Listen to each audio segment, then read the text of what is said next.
Hey everyone! Before we dive into this wild story, please hit that subscribe button on my channel for more tales of justice and come back. I'm Chelsea Norton, 39 years old, and 22 years ago, my world flipped upside down when my parents threw me out in my junior year of high school for being pregnant. They labeled me a disgrace and slammed the door in my face. Fast forward to today, they showed up at my Austin home, banging on the door like they owned it, demanding, "We want to see our grandchild." I opened the door, my hand steady despite the fury burning inside, and dropped a bombshell they never expected. "What child? Who are you to me?" Their faces paled, eyes bulging as my words hit like a long overdue slap. But that was just the beginning. For 22 years, I'd built a life they couldn't touch, plotting a reckoning that would unravel their world. They thought a lawsuit would bend me, claiming a stake in a legacy they discarded. Big mistake. What happened next exposed their greed, turned their allies against them, and left them pleading for forgiveness they'd never get. If you've ever fantasized about serving perfect revenge on those who wronged you, stick with me. This ending will blow your mind. Drop a like if this resonates, and comment where you're watching from and what time it is there. Let's see how far this story spreads. That moment at my doorstep tore open scars I thought I'd buried. The deepest wound came from my parents' betrayal, Patrick and Andrea Norton. Their faces contorted with disgust when I showed them the positive pregnancy test in our Austin living room, the air heavy with their judgment. "You're no longer our daughter," Dad said, his tone icy as he fiddled with his watch, treating me like a failed deal. Mom didn't raise her voice, just studied her manicure while saying, "We thought you'd do better than this mess that tarnishes our name." Her words cut sharper than any scream. They gave me 10 minutes to pack, flipping our family photo face down as if I never existed. The sound of the frame hitting the mantel rang like a final judgment. I grabbed some clothes, a few bucks from my savings, and a hidden necklace, the door locking behind me with a thud, leaving me alone in the Texas night. Then came Derek Sloan's betrayal. The guy who'd made promises under the stars at our prom, his hand on my waist feeling like eternity. "We'll figure it out," he said when I told him about the pregnancy over the phone, his voice calm at first. But days later, his number was disconnected. His parents' lawyers sent a letter denying everything and warning me to stay away or face legal action. His college dreams outweighed ours, leaving me alone with the fear growing inside me. His silence stung because he'd been my refuge from home.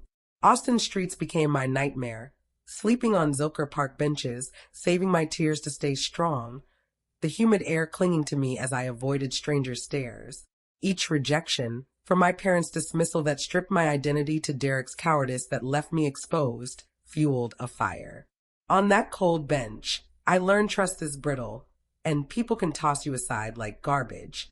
As dawn broke over the park, I vowed they'd pay. Not with reckless anger, but with a calculated plan to turn their greed against them. That's when Kayla Rodas appeared, a 70-something widow walking her aging dog at sunrise. Her cashmere coat stood out against my tattered jacket, but her sharp, kind eyes saw me curled up. "You're shivering, dear," she said, her Texas drawl warm, seeing through my weak claim of being okay.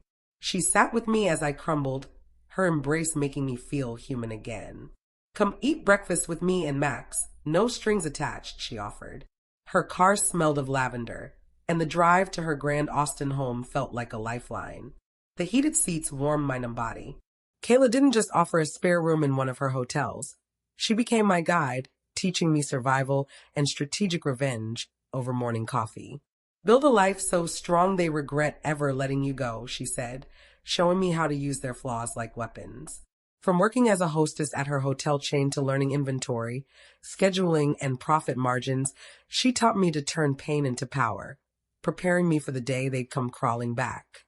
Her investigators were already digging into their lives without my knowledge. Kayla's lessons shaped my foundation. Starting as a hostess at her downtown Austin hotels, she showed me how to read guest expressions for weaknesses and turn complaints into loyalty with precise charm. Her hands waved as she explained the impact of a well-placed smile. I soaked up every lesson, from managing shifts to spotting profit drains, not just to get by, but to forge an unbreakable defense against those who'd hurt me. Each shift built resilience against demanding guests. Her office talks went beyond business, emphasizing patience as the key to outsmarting foes. Her voice steady as she shared tales of outwitting rivals in the hospitality world.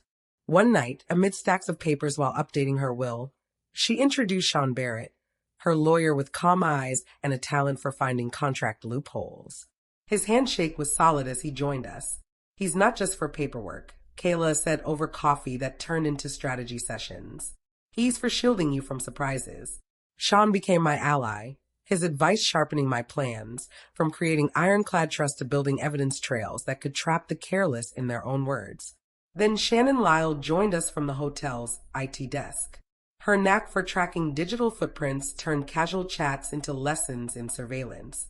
Her fingers danced over keyboards as she showed me firewalls, and we bonded over late-night system fixes, teaching me how to monitor without leaving a trace. Together, we formed a team that felt like armor against my past. After a miscarriage left me empty for weeks, Kayla guided me through adopting from a Texas shelter. Her connection sped up the process, and I found Austin Norton, a baby with curious eyes that echoed my determination. His tiny fingers curled around mine, as if he knew we were meant to be.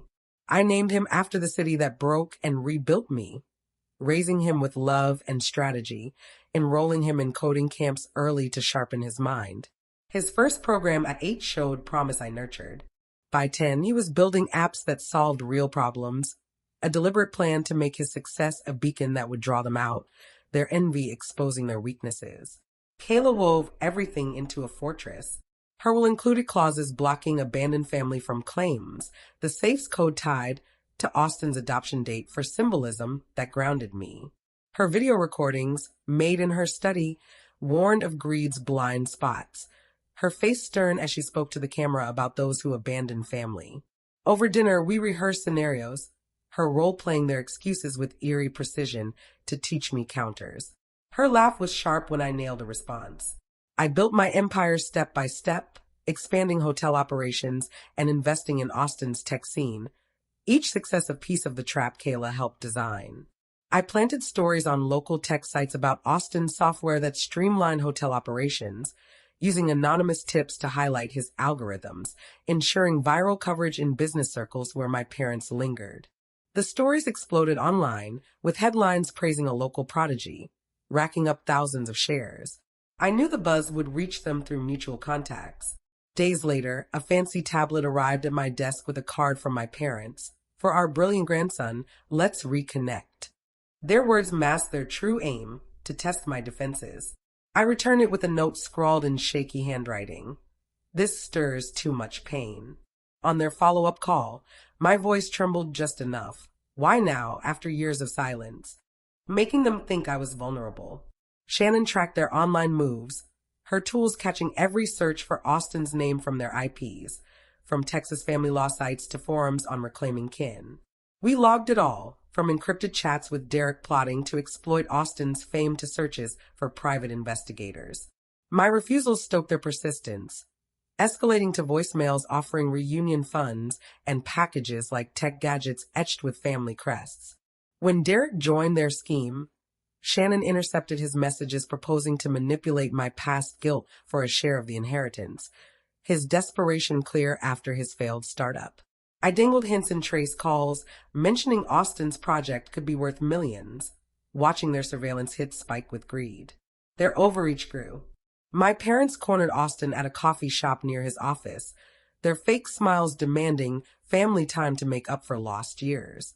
He brushed them off politely as I'd coached. Andrea's social media posts cried about a strange kin seeking closure, but Shannon tied them to hired influencers, exposing their fake sympathy through bot traffic analysis. Their sloppy emails and calls gave me the ammo I needed.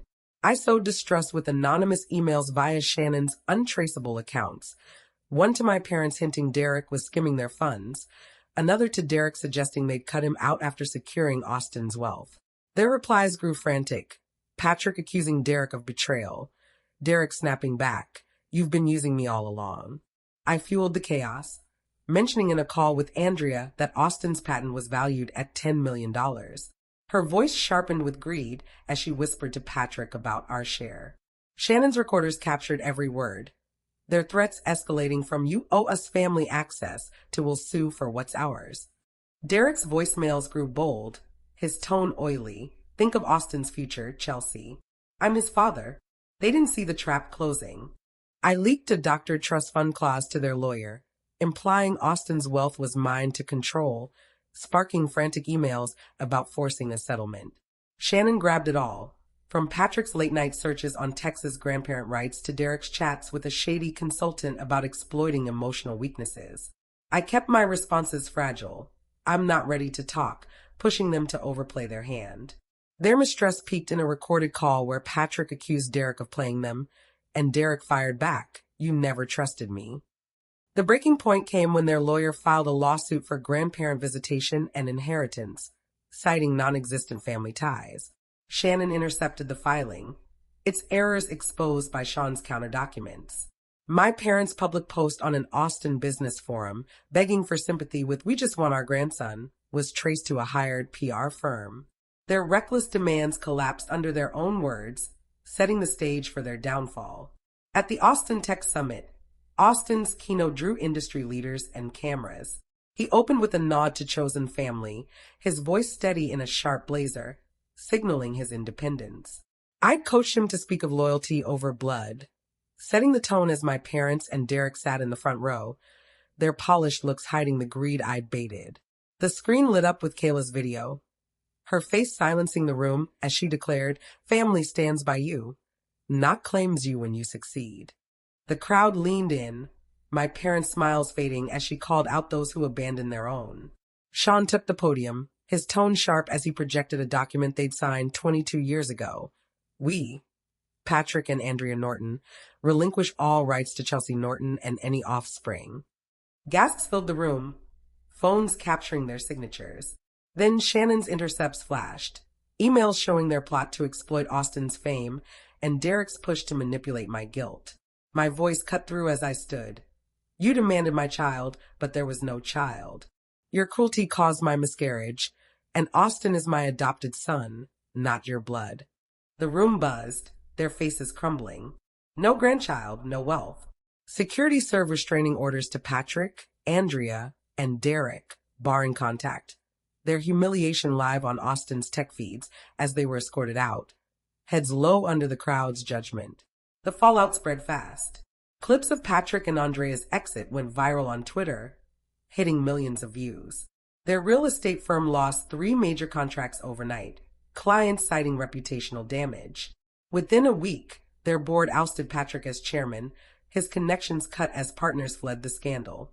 They sold their Austin home at a loss, moving to a cramped Scottsdale condo, their social circle shrinking amid whispers of disgrace. Derek faced worse. Shannon's contacts flagged his emails, tipping the IRS to his offshore accounts. A federal audit uncovered $500,000 in unpaid taxes, leading to charges carrying up to 3 years in prison. I offered no mercy, my silence deliberate as their worlds unraveled. Sean ensured their legal challenges against Kayla's will failed in court. I launched the Kayla Rodas Foundation for Young Women, funded with $1 million from her estate to support single mothers in Texas with housing and training. At the opening, surrounded by grateful faces, I turned to Sean, pulling out a ring. "Will you make this family official?" I asked, his grin wide as he said yes, Austin cheering beside us. The foundation's first grant went to a 19-year-old coder with a toddler, her eyes shining with hope I'd once lost.